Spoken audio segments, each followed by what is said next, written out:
ایک دفعہ کا ذکر ہے کہ ایک گاؤں میں ایک بہت ہی سادہ دل اور بیوقوف بیوی رہتی تھی جس کا نام فاطمہ تھا۔ فاطمہ کی معصومیت اور بھولے پن کی وجہ سے اس کے شوہر رشید اور گاؤں کے لوگ ہمیشہ اس کی حرکات و سکنات پر ہنستے رہتے تھے۔ ایک دن فاطمہ نے رشید سے کہا کہ وہ بازار جا رہی ہے تاکہ گھر کے لیے کچھ سبزیاں اور روزمرہ کے استعمال کی چیزیں خرید سکے۔ رشید نے مسکراتے ہوئے کہا، ٹھیک ہے، لیکن دھیان رکھنا کہ کوئی تمہیں بیوقوف نہ بنائے۔ فاطمہ نے بڑے فخر سے جواب دیا، آپ فکر نہ کریں، میں سب کچھ سنبھال لوں گی۔ فاطمہ بازار گئی اور مختلف دکانوں پر جا کر سبزیاں اور دیگر اشیاء خریدنے لگی۔ ایک دکان پر اس نے دیکھا کہ آلو بہت سستے ہیں۔ اس نے فوراً آلو خریدنے کا ارادہ کیا۔ دکاندار نے مذاق میں کہا، بی بی، یہ آلو بہت خاص ہیں، اگر آپ ان کو کھائیں گی تو آپ کے کان لمبے ہو جائیں گے۔ فاطمہ نے حیران ہو کر کہا، واقعی یہ تو بڑی اچھی بات ہے، مجھے لمبے کان بہت پسند ہے۔ اس نے فوراً سارے آلو خرید لیے اور گھر کی طرف چل پڑی۔ گھر پہنچتے ہی فاطمہ نے رشید کو بتایا کہ اس نے آلو خریدے ہیں جو اس کے کان لمبے کر دیں گے۔ رشید نے ہنستے ہوئے کہا، فاطمہ، یہ تو بالکل بیوقوفی کی بات ہے، کسی آلو سے کان لمبے نہیں ہوتے۔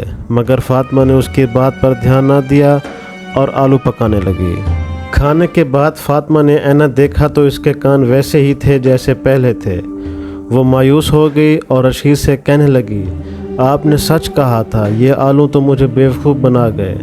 رشید نے کہا، کوئی بات نہیں، اگلی بار دھیان رکھنا۔ کچھ دن بعد فاطمہ نے دوبارہ بازار جانے کا ارادہ کیا۔ اس بار رشید نے اسے تاکید کی کہ کسی کی باتوں میں نہ آئے۔ فاطمہ نے وعدہ کیا اور بازار چلی گئی۔ بازار میں اس نے ایک دکان پر دیکھا کہ بکریاں بیچی جا رہی ہیں۔ دکاندار نے اسے بتایا، بی بی، یہ بکریاں بہت خاص ہیں، اگر آپ ان کو روزانہ پانی پلائیں گی تو یہ سونے کے انڈے دیں گی۔ فاطمہ نے فوراً بکری خرید لی اور گھر لے آئی۔ گھر پہنچتے ہی اس نے رشید کو بتایا کہ اس نے سونے کے انڈے دینے والی بکری خریدی ہے۔ رشید نے ہنستے ہوئے کہا، فاطمہ، بکریاں انڈے نہیں دیتی اور وہ بھی سونے کے، یہ تو بالکل بیوقوفی کی بات ہے۔ مگر فاطمہ نے اس کی بات پر دھیان نہ دیا اور بکری کو پانی پلانے لگی۔ کچھ دن بعد بکری نے کوئی انڈا نہیں دیا اور فاطمہ مایوس ہو گئی۔ رشید نے پھر کہا، فاطمہ، تم بہت بھولی ہو، لوگ تمہیں آسانی سے بیوقوف بنا لیتے ہیں۔ فاطمہ نے وعدہ کیا کہ آئندہ وہ زیادہ احتیاط کرے گی۔ کچھ عرصے بعد فاطمہ نے پھر بازار جانے کا ارادہ کیا۔ اس بار رشید نے اسے تنقید کی کہ کسی کی باتوں میں نہ آئے اور سب کچھ سوچ سمجھ کر خریدیں۔ فاطمہ نے وعدہ کیا اور بازار چلی گئی۔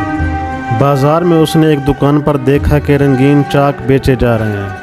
دکاندار نے کہا، بی بی، یہ چاک بہت خاص ہیں، اگر آپ ان سے کچھ لکھیں گی تو وہ بات سچ ہو جائے گی۔ فاطمہ نے فوراً چاک خرید لیا اور گھر لے آئی۔ گھر پہنچتے ہی فاطمہ نے دیوار پر لکھا، میرا شوہر بہت خوش نصیب ہے کیونکہ اس کی بیوی بہت سمجھدار ہے۔ رشید نے ہنستے ہوئے کہا، فاطمہ، تم واقعی بیوقوف ہو، کسی چاک سے لکھنے سے کوئی بات سچ نہیں ہوتی۔ مگر اس بار فاطمہ نے مسکراتے ہوئے کہا، شاید یہ چاک سچ نہ ہو، لیکن میں نے ایک بات سیکھ لی ہے کہ ہمیشہ حقیقت کو سامنے رکھنا چاہیے۔ اس واقعے کے بعد فاطمہ نے سیکھا کہ کسی بھی چیز کو خریدنے سے پہلے اچھی طرح سوچنا چاہیے اور کسی کی باتوں میں نہیں آنا چاہیے۔ رشید بھی اس کی سمجھداری پر مسکرا دیا اور دونوں نے خوش و خرم زندگی گزاری۔ یہ قصہ فاطمہ کی معصومیت اور بھولے پن کا ایک سبق آموز قصہ ہے جو ہمیں بتاتا ہے کہ ہمیں ہمیشہ حقیقت کو سمجھنا چاہیے اور کسی بھی چیز کو بغیر سوچے سمجھے قبول نہیں کرنا چاہیے۔